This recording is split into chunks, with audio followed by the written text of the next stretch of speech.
नमस्कार दोस्तों, मैं दिलीप रास्कर, फाइनेंशियल एडवाइज़र आपको असेट के बारे में या लायबिलिटी के बारे में डिस्कस करना चाहता हूँ। असेट मतलब क्या है और लायबिलिटी मतलब क्या है, आपको मालूम ही रहेगा शायद।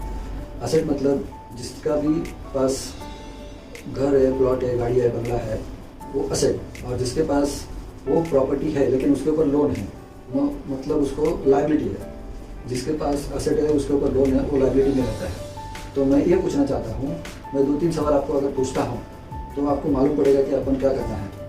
आपको असेट पसंद है या लायबिलिटी? नॉर्मली लोग बोलते हैं मुझे असेट पसंद है, लायबिलिटी में किसी को भी लोन भरना अच्छा नहीं। मेरा दूसरा सवाल है, हम आपके फैमिली मेम्बर्स को पूछे कि आपको असेट पसंद है या लायबिलिटी, तो आपके फैमिली मेम्बर्स भी बोलेंगे कि मुझे असेट पसंद है, लायबिलिटी नहीं। और तीसरा सवाल यह है कि आपके रिटायरमेंट के बाद आप आपके फैमिली के ऊपर असेट बनना पसंद रहोगे या लायबिलिटी, मतलब आप फैमिली के ऊपर बोझ बनकर रहना पसंद करोगे या लायबिलिटी। नॉर्मली सब लोग बोलते हैं कि असेट बनकर रहना पसंद करेंगे, लेकिन होता कुछ और है। क्योंकि ज़िंदगी भर जो भी कमाया वो सब हमारे घर लेने में, बैंकों को बड़ा करने में, बिल्डर को बड़ा करने में खर्च होता है। जो बचता है वो बच्चों का शादी के लिए या बच्चों का एजुकेशन के लिए ख़त्म होता है। लोग सोचते ही नहीं हमें रिटायरमेंट के बाद 25 साल एंजॉय करना है। इसके लिए मुझे 10 मिनट चाहिए। आपको असेट मतलब क्या, पेंशन मतलब क्या, पैसिव इनकम मतलब क्या, एक्टिव इनकम मतलब क्या, मैं 10 मिनट के आगे आपके सामने खड़ा नहीं रहूँगा। 10 मिनट के बाद अगर आपको कुछ डाउट्स है, आपको कुछ पूछना है तो हम डिस्कस करेंगे। पैसिव इनकम मतलब क्या, जो मेरा बॉडी, माइंड और टाइम यूज करके मुझे जो इनकम आता है उसे पैसिव इनकम बोला जाता है। और एक्टिव इनकम मतलब जो बॉडी, माइंड, टाइम यूज ना करते हुए जो मुझे इनकम आता है उसे पैसिव इनकम बोला जाता है। एक्टिव मतलब मैं जो पैसा आज की तारीख में कमा रहा हूँ, काम कर रहा हूँ, बिजनेसमैन जो काम कर रहे हैं उसकी वजह से उनके हाथ में जो पैसा आता है उसको एक्टिव इनकम बोला जाता है। मुझे पैसिव इनकम के बारे में डिस्कस करना है। पैसिव इनकम मतलब बिना कुछ काम करे महीने का 1 तारीख आ जाए और मुझे मेरा लाइफ स्टैंडर्ड संभालने के लिए जितना खर्चा आता है उतना पैसा मुझे हर महीना आते जावे, तो उसको पैसिव इनकम बोला जाता है। तो मुझे पैसिव इनकम आपके दिमाग में किधर से मिल सकता है, तो है आप बता सकते हैं। तो बहुत लोग बोलते हैं कि मैंने रेंटल इनकम के लिए दूसरा फ्लैट लिया है, कोई लोग बोलते हैं बॉन्ड लिया है, कोई लोग बोलते हैं बैंक में डिपॉजिट किया।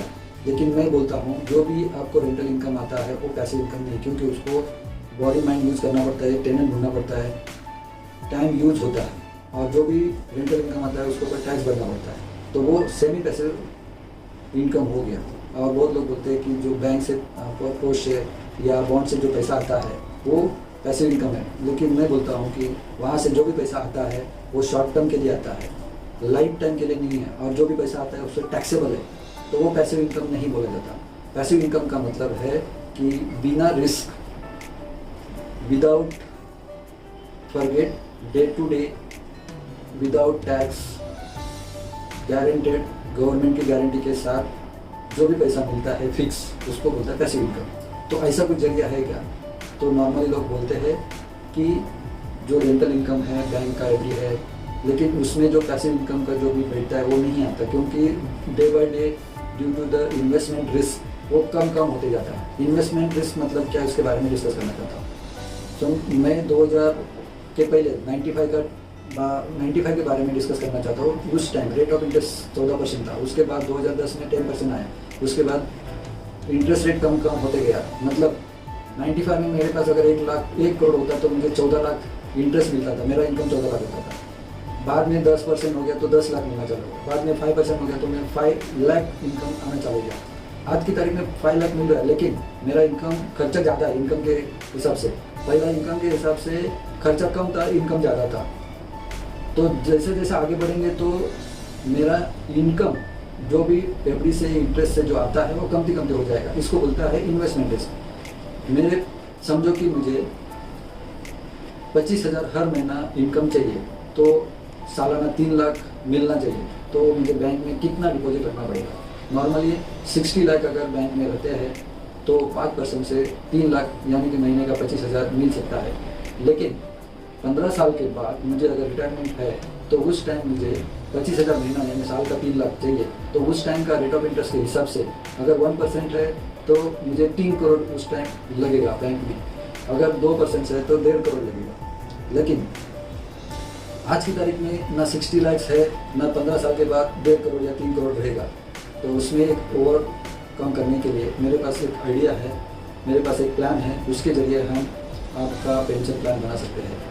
समझो कि आप 60 लाख का एफडी बनाना चाहते हो, अगर वो EMI पे करते हैं तो आपका काम बन सकता है।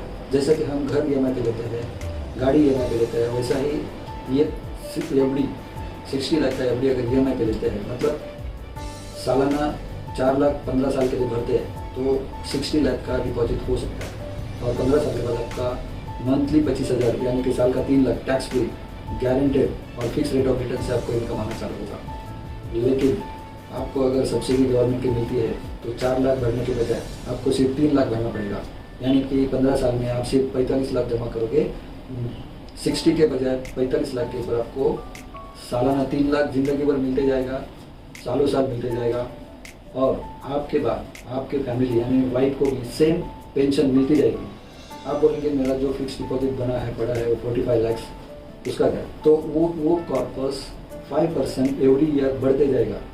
आप दोनों के बाद मतलब खुद और फैमिली के बाद वाइफ के बाद जो 45 लाख है वो करीबन 3 करोड़ का कॉर्पस बनते जाता है। आप दोनों के बाद आपके नॉमिनी को करीबन 3 करोड़ दिया जाता है। हम एक रियल एस्टेट के साथ कंपैरिजन करते हैं। यही पेंशन प्लान ना बनाते हुए हम 25,000 EMI का फ्लैट ले लिया। 25,000 EMI से 15 साल में हमने इधर 45 लाख जमा किया। भले 25 लाख का फ्लैट 45 लाख जमा होता है, लेकिन वो 25 लाख का फ्लैट 25-30 साल के बाद 3 गुना या 4 गुना होगा, यानी 1 करोड़ से ज़्यादा नहीं होगा। लेकिन उसका रेंटल इनकम 1 लाख या 2 लाख से कम आएगा, यानी कि महीने का 12 से 15 हज़ार। लेकिन वो भी टैक्सेबल रहेगा और टेनेंट का भी झंझट रहेगा, मेंटेनेंस भरना पड़ेगा, जो भी उसमें डिफ़ॉल्ट है वो भी अटेंड करना पड़ेगा, यानी कि झंझट है। लेकिन हमारा जो बॉन्ड है, गवर्नमेंट का जो बॉन्ड है, गवर्नमेंट पेंशन है, उसमें आपको कोई भी दिक्कत नहीं आएगी। हर महीने का 1 तारीख को 25,000 आपके अकाउंट में आएगा, सालाना 3 लाख मिलते जाएगा। वो भी टैक्स फ्री रहेगा और आपका डे 1 से इंश्योरेंस भी रहेगा। और आपका जो कॉर्पस जमा है वो हर साल 5% से बढ़ते जाएगा। तो ये दोनों कंपैरिजन में आपको कौन सा प्लान अच्छा रहेगा? आपको नींद अच्छा आएगा, पीस ऑफ माइंड अच्छा मिलेगा। तो डिटेल जानकारी के लिए हमें कांटेक्ट कर सकते हैं 9967514794 या 7738620479।